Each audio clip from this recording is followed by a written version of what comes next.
So guys, gawa po tayo ng manong sauce. At habang dinidefrost po natin yung fishball, squid balls, and kikiam. Gagawa natin po tayo ng sauce. Nilagyan ko na po ng flour and cornstarch. Tapos, sindihan na natin.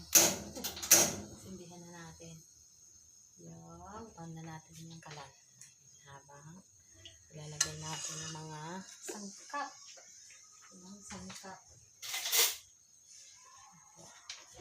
Lagyan natin ng konting. Ito pa yung instead na tawag doon, cubes. Lagyan ko pa ng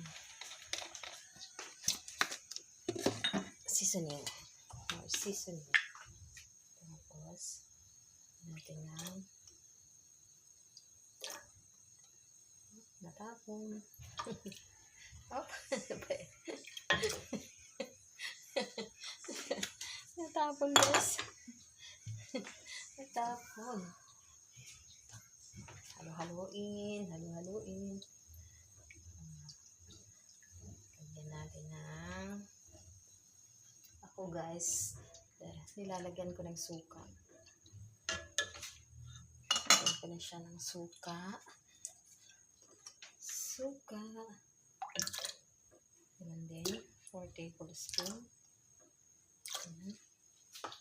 And sugar.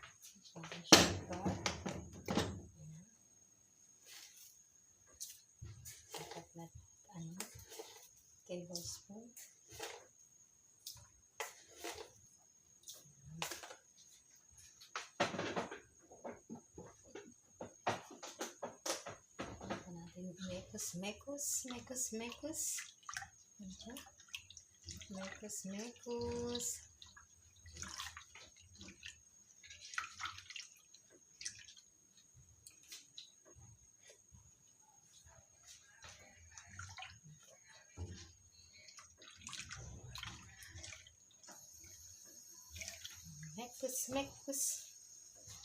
Mekos. Lagyan natin konting patis guys. Instead of salt, patis nilalagay ko para mas malasa. Konti lang. Kasi medyo maalat na.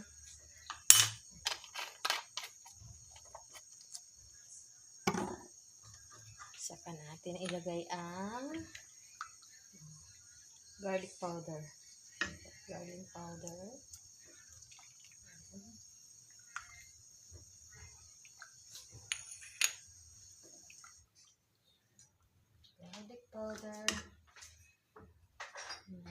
mix lang natin.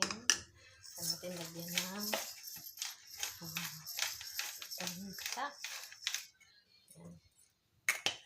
Saka pepper.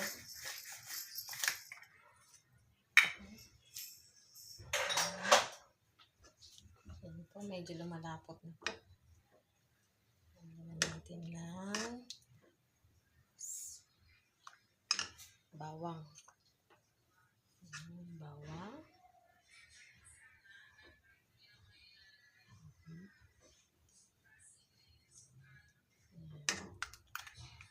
Yung minced garlic, and minced onion. Dami-dami yung onion. Sa regular na size ng onion. At ating sili. Guys. Sili. Ayan. Para may konting anghang. Guys, tayo na lang natin kumulo. Ito na pong ating manong sauce. Natin. Sarap. Guys. Okay, magprito na tayo ng kikiam,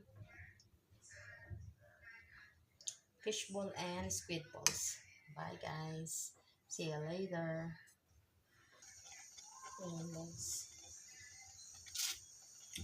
Okay na po yung manong sauce. Aha. Yummy. Yummy manong sauce. Nice. Okay, prito na po tayo ng fishball.